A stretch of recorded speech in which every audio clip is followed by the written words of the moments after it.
He emerged from the depths of Toronto to become a global phenomenon, blending raw talent with unmatched charisma. Aubrey Drake Graham, better known simply as Drake, redefined the landscape of modern music. But behind the chart-topping hits and massive tours lies a story of personal turmoil, controversy, and relentless ambition. On October 24, 1986 in Toronto, Canada, Aubrey Drake Graham was born to a biracial family. His African-American father, Dennis Graham, was a drummer for the legendary Jerry Lee Lewis, and his Jewish-Canadian mother, Sandy Graham, worked as an educator. From a young age, Drake was exposed to a unique blend of musical and cultural influences that would later shape his career. Drake's journey to fame began not in music, but on television. In 2001, he landed a role in the Canadian teen drama series Degrassi, The Next Generation. Playing Jimmy Brooks, a basketball star who becomes paralyzed after a school shooting, Drake showcased his acting chops and gained a dedicated fan base. However, as much as he enjoyed acting, his true passion lay elsewhere. Drake released his first mixtape, Room for Improvement, in 2006. While it didn't make a significant impact, it marked the beginning of his musical journey.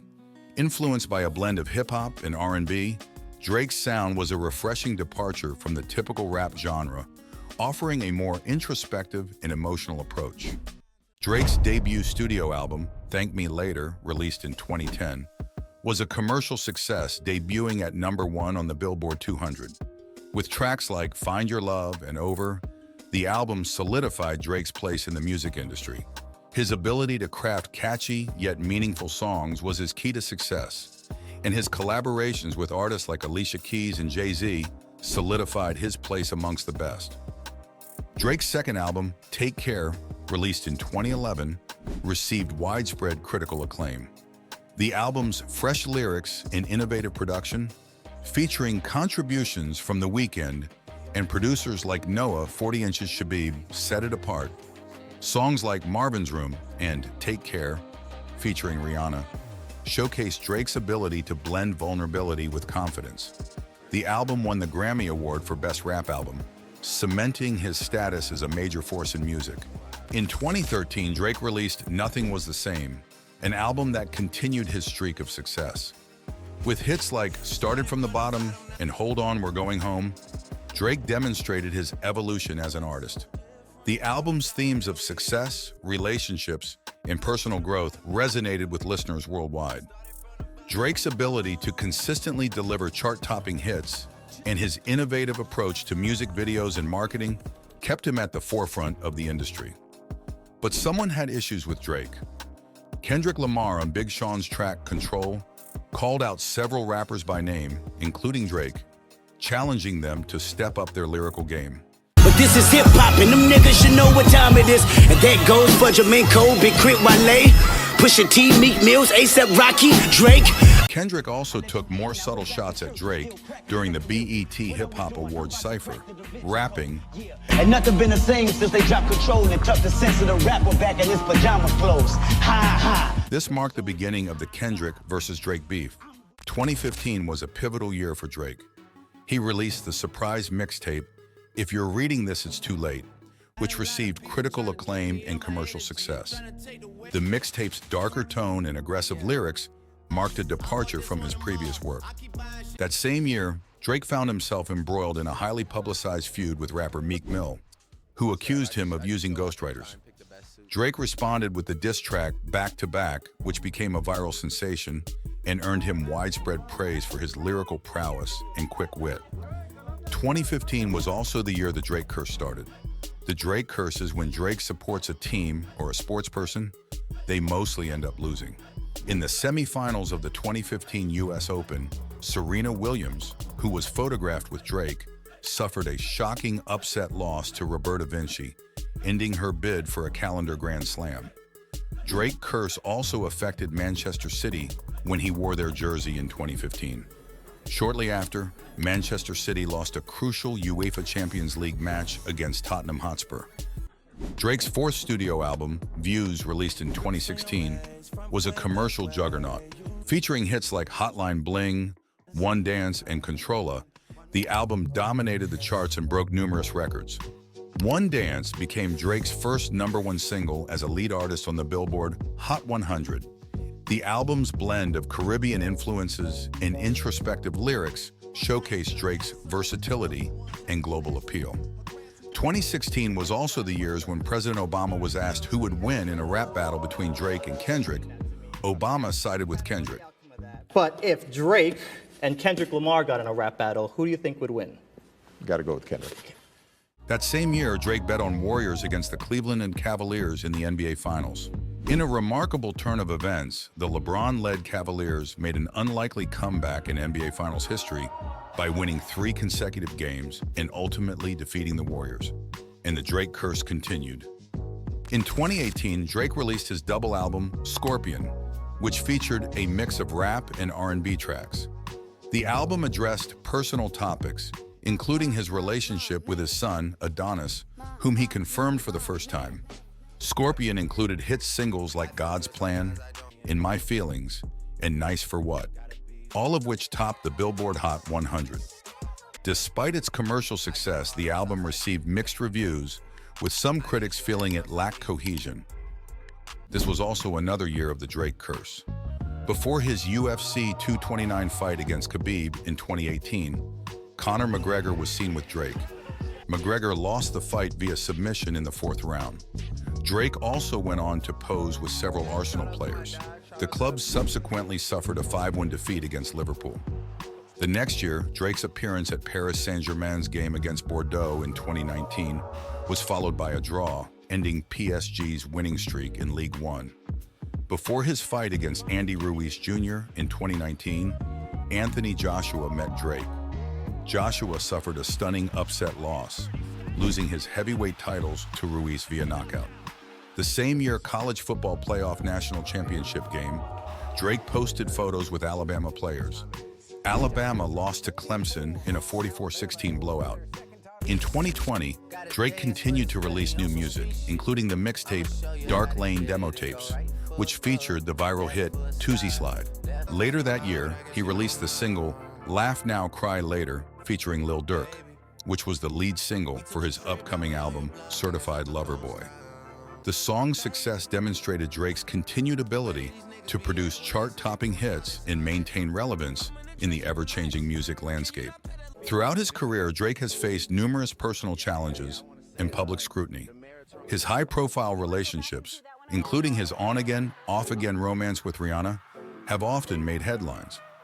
In 2021, Drake released Certified Lover Boy, an album that once again topped the charts with hits like Way Too Sexy.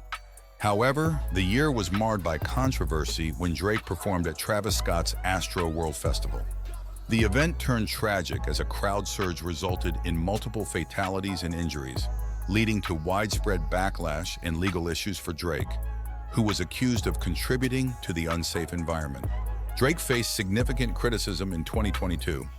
His high-stakes gambling habits drew concerns about promoting gambling addiction, and lyrics from his song Girls Want Girls were perceived as insensitive towards the LGBTQ+ community. In 2023, Drake released For All the Dogs, an album that further cemented his place in contemporary music. Another late night was the song where he finally talked about his relationship with Millie Bobby Brown, saying, Widows in my comments talking about some Millie Bobby. Look, bring them jokes up to the game, we get to really flopping. This album was also where the feud with Kendrick Lamar intensified, particularly with the song First Person Shooter from the album. J. Cole's verse suggested that he, Drake, and Kendrick Lamar were hip-hop's big three, which Kendrick did not take lightly. Love when they argue the hardest MC. Is it K-Dot, is it Aubrey or me? We the big three like we started a league. This was the beginning of a rap storm. March 26, 2024. On the song Like That by Future, Metro Boomin, and Kendrick Lamar, Kendrick took aim at both Drake and J. Cole. He rejected J. Cole's previous claim that he, Drake, and Kendrick made up a big three of the greatest rappers in modern hip-hop. Kendrick brazenly rapped, Motherfuck the big three, nigga, it's just big me, nigga, boom! Asserting his solo dominance. He also compared himself to the legendary Prince, while likening Drake to Michael Jackson, implying Drake was talented, but didn't have the depth and artistry of Prince. J. Cole wasn't just going to let that slide. On April 5th, 2024, he released a whole album called Might Delete Later with the last song, 7 Minute Drill, a surprise diss track aimed at Kendrick, accusing him of staying relevant only through disses in his inconsistent release schedule. Averaging one hard verse like every 30 months or something. If he wasn't dissing, then we wouldn't be discussing, This diss put Cole in a tricky situation caught between two friends. He later retracted his statements and apologized publicly 2 days later at the Dreamville Festival. And I pray that, I pray that y'all are like, forgive a nigga for like the misstep, and then I can get back to my true path, because I ain't gonna lie to y'all. The past 2 days felt terrible. Like, it let me know how good I've been sleeping for the past 10 years. With this, J. Cole was out. But what about Drake? On April 13th, 2024, unfinished versions of Drake's response track, Push-Ups, leaked online and set social media ablaze. Push-Ups is essentially a retort to Lamar. How the fuck you big stepping with a size 7 man's on? I don't care what Cole think, that dot shit was weak as fuck. Drake was finally out to get Kendrick Lamar. On April 19th, 2024, he released Tailor-Made Freestyle, featuring AI-generated verses from hip-hop legends Tupac and Snoop Dogg, taunting Kendrick to respond. The nigga under 5'5", so it's gotta be you. I would beat the whole fucking game. Now's the time to really make a power move, cause right now it's looking like you writing out the game plan on how to lose. Drake further alleged that Lamar refrained from replying to Push-Ups, as he didn't wish to hinder the release of Taylor Swift's latest album. Moreover, Drake reproached Lamar for his musical partnerships with Swift and various other pop musicians. But now we gotta wait a fucking week, cause Taylor Swift is your new top. And if you bout to drop, she gotta approve. She tailor-made your schedule with Ant, you out of the loop. Hate all you corporate industry puppets, I'm not in the mood. The blasphemous use of AI to make Tupac diss Kendrick, who has long revered Tupac, was seen as disrespectful. The track was later pulled after legal threats from Tupac's estate, highlighting the lengths Drake would go to in their rivalry. The ball was now in Kendrick's court. On April 30th, 2024, Kendrick struck back hard with Euphoria, named after the hit TV show Drake executively produces. On it, Kendrick accused Drake of plastic surgery and getting fake abs, saying, Let your core audience stomach that, didn't tell them where you get your abs from. Kendrick also questioned his parenting skills, saying, That's whole shit, I got a son to raise, but I can see you don't know nothing about that. But Kendrick just couldn't stop there. On May 3rd, 2024, he dropped 616 in LA, with lyrics implying someone close to Drake had been feeding Kendrick information to use against him. Are you finally ready to play? Have you ever, let's see, have you ever thought that OVO is working for me? The song's title, cover art, and June 16th references seemed to connect it to the O.J. Simpson murder case. Just hours later, Drake retaliated with Family Matters, shockingly alleging one of Kendrick's kids may not biologically be his, but his friend Dave Freeze. I heard that one of them little kids might be Dave Freeze. He also claimed Kendrick was unfaithful and abusive to fiancée Whitney Alford. Your baby mama captions always screaming, save me. Drake also didn't fall behind at mentioning Kendrick's short height, saying, Oh man, a Lil K, we call that shit a mini Drake. Just 20 minutes after Drake's Family Matters, Kendrick dropped Meet the Grahams. He spoke directly to Drake's son, Adonis, and made disturbing claims that Drake was hiding a second child, a daughter. Dear Adonis, I'm sorry that man is your father. Don't have a kid to hide again, be sure. And Kendrick claimed that there are pedophiles inside the OVO, a Canadian independent record label founded by Drake. He got sex offenders on OVO that he keep on the monthly. On May 4th, 2024, Kendrick doubled down with Not Like Us. The cover art had pins marking alleged sexual predators at Drake's mansion. Kendrick also explicitly stated Drake liked underage girls. Say Drake, I hear you like I'm young. You better not ever go to cell block 1. Certified lover boys, certified pedophiles. He also mocked using an AI Tupac verse, saying it'd get Drake's Last Stop show in Oakland canceled. You think the Bay gon' let you disrespect Pac, nigga? I think that Oakland show gon' be your last stop, nigga. On May 5th, 2024, Drake now makes the final response, The Heart Part 6, a title taken from Lamar's popular series of songs. He denied being a pedophile or groomer, accusing Kendrick of projecting his own past trauma. Speaking of anything with a child, let's get to that now. This Epstein angle was the shit I expected. TikTok videos you collected and dissected instead of being on some direct shit. Drake also claimed the allegations about a second daughter were lies fed by his own camp to Kendrick. We plotted for a week and then we fed you the information. A daughter that's 11 years old, I bet he takes it. We thought about giving a fake name or a destination, but you so thirsty, you not concerned with investigation. He then alleged Kendrick hadn't seen his own kids in months and was the actual domestic abuser in his relationship. Why isn't Whitney denying all of the allegations? Why is she following Dave free and not Mr. Morale? You haven't seen the kids in 6 months, the distance is wild. Dave leaving heart emojis underneath pics of the child. With this, the beef seems to have paused for now, with the audience mostly siding with Kendrick. But Drake fans are still loyal to Drake and have appreciated that Kendrick forced Drake to up his game. At the end, most would agree that this beef entertained the entire world and provided an all-time moment in rap history. And just when you thought it was all over, Drake jumped on Metro Boomin's BBL Drizzy diss beat with Sexy Red's new song, You My Everything. I changed a lot of girls' lives for real. They need a new body, they hitting me. Hey, BBL Drizzy, they want a new body, they asked me for it. The song received mixed reactions, with the audience stating that the song overall was dull, but Drake's verse was still a banger.